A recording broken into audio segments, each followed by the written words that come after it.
Chapter 20.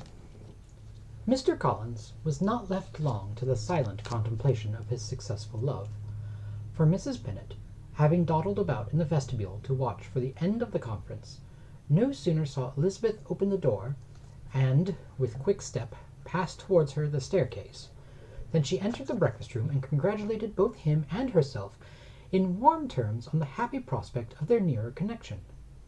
Mr. Collins received and returned these felicitations with equal pleasure, and then proceeded to relate the particulars of their interview, with the result of which he trusted he had every reason to be satisfied, since the refusal which his cousin had steadfastly given him would naturally flow from her bashful modesty and the genuine delicacy of her character. This information, however, startled Mrs. Bennet. She would have been glad to be equally satisfied that her daughter had meant to encourage him by protesting against his proposals, but she dared not believe it, and could not help saying so. "But depend upon it, Mr. Collins," she added, "that Lizzie shall be brought to reason. I will speak to her about it myself directly. She is a very headstrong, foolish girl, and does not know her own interest, but I will make her know it." "Pardon me for interrupting you, madam," cried Mr. Collins, "but if she is really headstrong and foolish, I know not whether she would altogether be a very desirable wife to a man in my situation, who naturally looks for happiness in the marriage state. If, therefore, she actually persists in rejecting my suit, perhaps it were better not to force her into accepting me, because, if liable to such defects of temper, she could not contribute much to my felicity." "Sir, you quite misunderstand me," said Mrs. Bennet, alarmed. "Lizzie is only headstrong in matters such as these. In everything else she is as good-natured a girl as ever lived. I will go directly to Mr. Bennet, and we shall very soon settle it with her, I am sure." She would not give him time to reply, but hurrying instantly to her husband, called out as she entered the library, "Oh, Mr. Bennet, you are wanted immediately. We are all in an uproar. You must come and make Lizzie marry Mr. Collins, for she vows she will not have him, and if you do not make haste he will change his mind, and not have her." Mr. Bennet raised his eyes from his book as she entered, and fixed them on her face with a calm unconcern which was not in the least altered by her communication. "I have not the pleasure of understanding you," said he, when she had finished her speech. "Of what are you talking?" "Of Mr. Collins and Lizzie. Lizzie declares she will not have Mr. Collins, and Mr. Collins begins to say that he will not have Lizzie." "And what am I to do on the occasion? It seems a hopeless business." "Speak to Lizzie about it yourself. Tell her that you insist upon her marrying him." "Let her be called down. She shall hear my opinion." Mrs. Bennet rang the bell, and Miss Elizabeth was summoned to the library. "Come here, child," cried her father as she appeared. "I have sent for you on an affair of importance. I understand that Mr. Collins has made you an offer of marriage. Is it true?" Elizabeth replied that it was. "Very well. And this offer of marriage you have refused?" "I have, sir." "Very well. We now come to the point. Your mother insists upon your accepting it. Is it not so, Mrs. Bennet?" "Yes, or I shall never see her again." "An unhappy alternative is before you, Elizabeth. From this day you must be a stranger to one of your parents. Your mother will never see you again if you do not marry Mr. Collins, and I will never see you again if you do." Elizabeth could not but smile at such a conclusion of such a beginning, but Mrs. Bennet, who had persuaded herself that her husband regarded the affair as she wished, was excessively disappointed. "What do you mean, Mr. Bennet, by talking in this way? You promised me to insist upon her marrying him." "My dear," replied her husband, "I have two small favours to request. First, that you allow me the free use of my understanding on the present occasion, and secondly, of my room. I shall be glad to have the library to myself as soon as may be." Not yet, however, in spite of her disappointment in her husband, did Mrs. Bennet give up the point. She talked to Elizabeth again and again, coaxed and threatened her by turns. She endeavoured to secure Jane in her interest, but Jane, with all possible mildness, declined interfering, and Elizabeth, sometimes with real earnestness, and sometimes with playful gaiety, replied to her attacks.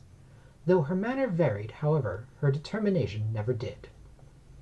Mr. Collins, meanwhile, was meditating in solitude on what had passed. He thought too well of himself to comprehend on what motive his cousin could refuse him, and though his pride was hurt, he suffered in no other way. His regard for her was quite imaginary, and the possibility of her deserving her mother's reproach prevented his feeling any regret.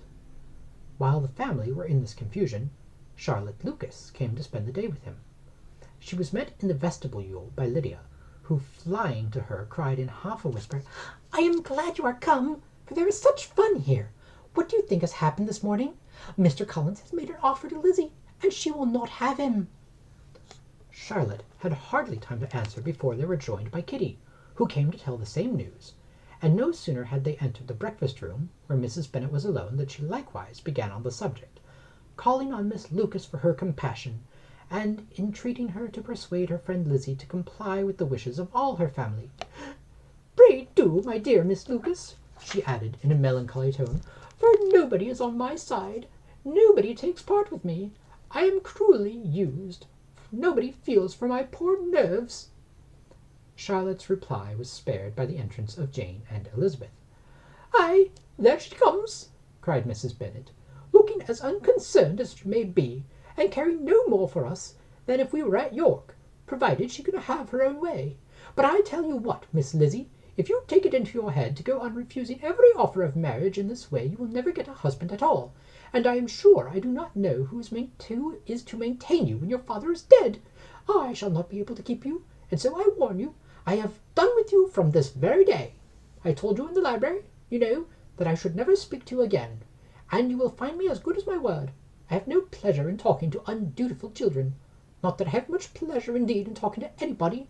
People who suffer as I do from nervous complaints can have no great inclination for talking. Nobody can tell what I suffer. But it is always so. Those who do not complain are never pitied." Her daughters listened in silence to this effusion, sensible that any attempt to reason with or soothe her would only increase the irritation. She talked on, therefore, without interruption from any of them till they were joined by Mr. Collins, who entered with an air more stately than usual, and on perceiving whom, she said to the girls, "Now I do insist upon that all of you, hold your tongues, and let Mr. Collins and me have a little conversation together." Elizabeth passed quietly out of the room. Jane and Kitty followed, but Lydia stood her ground, determined to hear all she could, and Charlotte, detained first by the civility of Mr. Collins, whose inquiries after herself and all her family were very minute, and then by a little curiosity, satisfied herself with walking to the window and pretending not to hear. In a doleful voice, Mrs. Bennet thus began the projected conversation. "Oh, Mr. Collins!" "My dear madam," replied he, "let us be forever silent on this point. Far be it from me," he presently continued, in a voice that marked his displeasure, "to resent the behaviour of your daughter. Resignation to inevitable evils is the duty of us all, the peculiar duty of a young man who has been so fortunate as I have been in early preferment, and I trust I am resigned. Perhaps not the less so from feeling a doubt of my positive happiness had my fair cousin honoured me with her hand, for I have often observed that resignation is never so perfect as when the blessing denied begins to lose somewhat of its value in our estimation.